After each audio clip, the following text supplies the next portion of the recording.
Do you want to lose weight in a healthy way and keep it off? Are you ready to stop the yo yo dieting, but you are just not sure how to do it? Are you ready for something different where you can actually get healthy and lose the weight? Well, if so, you are like so many of my clients that come to me. We're in a culture that we're bombarded by dieting all the time. And if we're not doing some super strict diet, we just don't know what to do. So, in this episode, I'm going to tell you my 5 tips to lose weight in a healthy way where you can stop the yo yo dieting so you can actually get healthy. Because not only do I want you to lose weight if that's one of your goals, but I want you to actually get healthy on the inside of your body. Hi, friends, and welcome to the Healthy Beyond 40 show. I'm Michelle, mom of 4 and military wife. I have my doctorate in physical therapy, and I'm an online personal trainer, health coach, and yoga teacher. Do you wish that you had more energy and could get into shape? Do you feel like you're struggling to lose weight? Maybe you've tried a diet before, but it just wasn't sustainable, and now you don't know how to get started. We're going to look at health holistically here, and most importantly, keep things simple and quick. If you're ready to develop healthier habits, exercise consistently, and lose weight sustainably without long workouts or following strict diets, then you're in the right place. In this podcast, I bring together my expertise with real life strategies. No magic pill here, so lace up those shoes and get moving. So I'm so excited for this episode today because it is so common that everybody has probably tried a diet or multiple diets, and you just don't know what to do if you're not following a diet. So I'm going to be giving you my top 5 tips to lose weight in a healthy way that doesn't involve dieting. So tip number 1 is to ditch the diets. So we have to get out of this dieter's mentality. And part of that dieter's mentality is being restrictive. And that's exactly what a diet does. It gives you these things that you can eat, these things you can't eat. It's very rigid. And sometimes that's helpful when there's no gray zone in there. But really, to lose weight and keep it off and to just live a healthy life, you need some gray area in there. So a lot of people, when they start working with me, they almost want me to tell them exactly what to eat for breakfast, lunch, and dinner, have it all laid out. And it's just not as simple as that because we all have different taste. We have different lives, different busyness, different things that we're going to eat. And that's why diets don't work, because I want to help people to start to develop an understanding of what nutrition is, to start understanding that gray area of nutrition. We always think in this black and white, something's good, something's bad, and there's no gray area in between. And that's just not true. And that leads us to that dieter's mentality. The other thing that comes with a lot of diets is calorie counting. And there's some truth to that, because if we're eating too much and too many calories, we're going to gain weight. But it's really so much more complex than that. Because when we're eating whole foods, our body typically absorbs less of those calories. And when we're eating more processed foods, there's chemicals, there's different things in it that can slow down our metabolism and affect our body differently. So there's not some magic calorie count for the day that's going to get you to your weight loss goals. So we can keep calories in mind a little bit, but it shouldn't be our focus. Another thing is people being obsessive with the scale. And this again goes to that dieter's mentality. When we put so much pressure on how much we weigh, we're really missing the part of getting healthy. Because it doesn't matter if you're considered overweight or perfect weight, you can still be unhealthy. So when we're thinking of a diet, maybe we have a diet where we're just tracking points or counting calories or eating this certain prepackaged food. That if it's not healthy, we're not going to be healthy on the inside. We might be able to lose weight, but we're still not going to be healthy. And I know most of the people I talk to, they want to lose weight and they want to get healthy. So when we're doing something, we want to make sure that it has both of those. And when we're going back to this idea of ditching diets, I want you to keep in mind that God created us not to be against our bodies, but He created us to nourish our bodies, to be thankful for our bodies. And when you have been in a dieting cycle for years, for decades, we tend to be against our bodies. And we see healthy food as punishment. And we have to shift our mindset a little bit here to nourish our bodies, to be for our bodies, whether our bodies are where we want them to be or not. So how can we appreciate our body and what it does in the moment? And how can we start showing more love and compassion to our bodies and really learning how to nourish our bodies? All right, so tip number 2 is creating habit change. So if we're starting to come out of the diet mentality, what do? It really starts with creating new habits because health is a long game and we have to be consistent. I'm continually working on my health. There's no finish line that we cross and then we're done.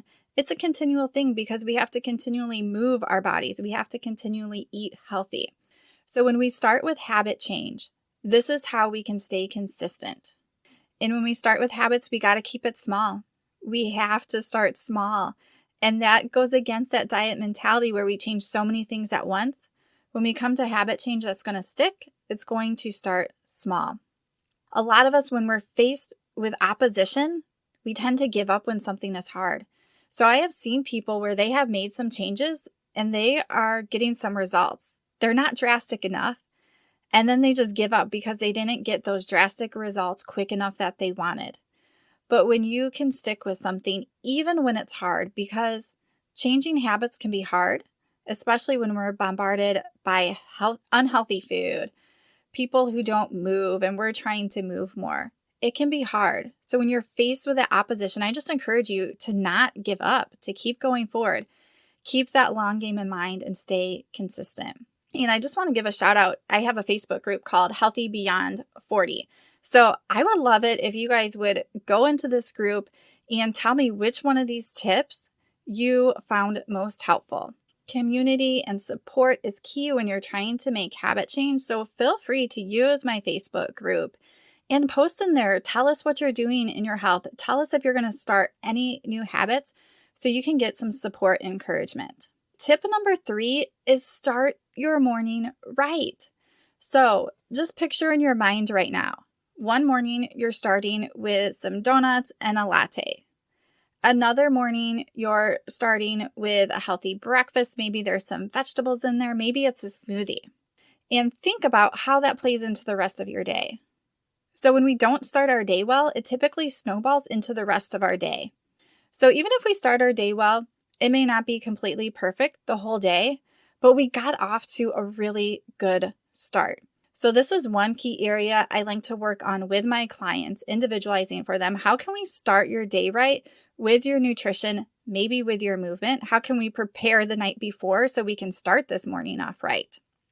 For example, for my morning, I like to have a little time to myself before the kids get up, get them off to school, and then I eat my breakfast. So this morning I made my green juice. I like the Organifi green juice because I actually found that it increased my energy. My body doesn't tolerate caffeine, and this has been a really good way for me to increase my energy because it has adaptogen herbs in it, but also get lots of nutrients in it. And I like to squeeze a lemon in it. And then today I had an apple with peanut butter. Some other days I have a smoothie that I then put my green juice in. So really figuring out how you can start your morning off right.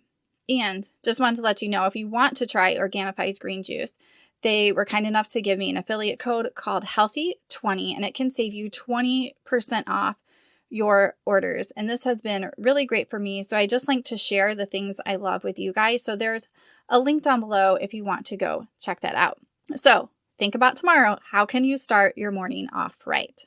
Tip number 4 is you cannot outrun your fork. And this little saying, I'm sure it came from somewhere else, but one of my clients, he says this, and I work with a lot of women, but I also have a few men client too. When he started working with me, he sort of enjoyed running. He didn't mind doing exercise, but he's like, I know that I can't outrun my fork. And we get into this idea that if we exercise, we can burn something off. But we need to eat constantly to fuel our body. We're meant to have food. And it's easy to go overboard. And when we don't have strong nutrition habits and a strong nutrition foundation, we're just going to be trying to play catch up with exercise all the time. And then exercise becomes a punishment. So I want you to make sure that you realize that you can't outrun your fork. You can't out exercise what you're eating. You have to have a foundation of good nutrition. And with my client that mentioned this, this is what we have been working on. And he is doing so much better. Even when he travels, he's got his breakfast down. He has developed so many more healthy habits, not a diet.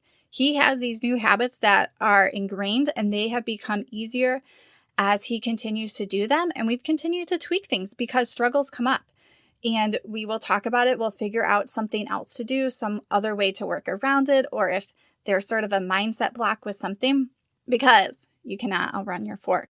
Tip number 5 is to add in more movement.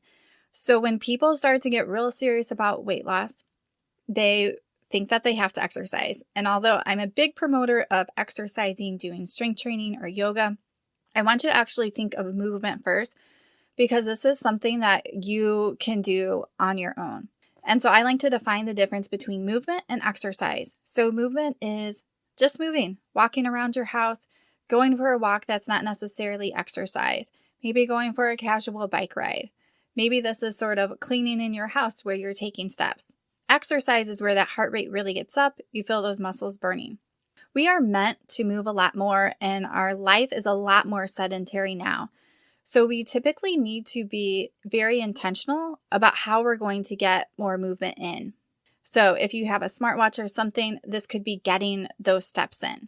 If you don't have a smartwatch, I do not. My phone, I have an Apple phone, it actually tracks my steps. And I didn't know this for a while until my daughter showed me. It's like, oh my goodness, my phone knows this about me, and I didn't even know it was tracking it. So sometimes I will look there. But if you don't have that, you can also just sort of time yourself. Like, am I getting at least 30 minutes of movement a day? Going out for little walks, going on that bike ride, exercising in my house, and just figuring out how you can get more movement in your day. I have talked to another health coach, and she started to lose weight by, of course, first, like the last one, changing her nutrition because she can't outrun her fork. But she just started walking and walking more. And we burn calories, but in a way that doesn't make our metabolism suffer. Because sometimes if we're doing a lot of cardio, it can actually lower our metabolism.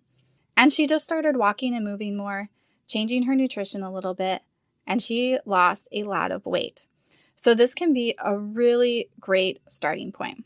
I hope that you guys enjoyed these 5 tips. And if you're feeling really stuck, you're not sure what to do, then there's going to be a link down below where you can set up a free health checkup. And we'll just hop on the call. We'll sort of go through your struggles and what's hard for you right now. And we'll sort of figure out that next step for you. Because I don't want you to be stuck, because when we're stuck, we're not making a decision and we're not moving forward in our health. So I want to make sure that you have that next step to move forward in confidence. If you need that help, just click that link down below to set up that free health checkup call. I'm just going to go over these quick 5 tips. So number 1 is ditching those diets coming out of being restrictive. Number 2 is you have to create habit change. We have to keep that long game in mind and stay consistent. Tip number 3 is start your morning off right. So start it off right with maybe movement, with nutrition. How are you going to start your day right so you can see some ripple effects into your day for the positive? Tip number 4 is you can't outrun your fork. So you can't exercise off what you ate all the time. You have to develop some good nutrition habits. And tip number 5 is just add more movement in. Get up, walk more, and get in that movement. So I hope that you guys found this helpful. I would love for you to head to my Facebook group and tell me which tip you are going to be starting on and focusing this next week. And that Facebook group is Healthy Beyond 40. All right, guys, have a good week.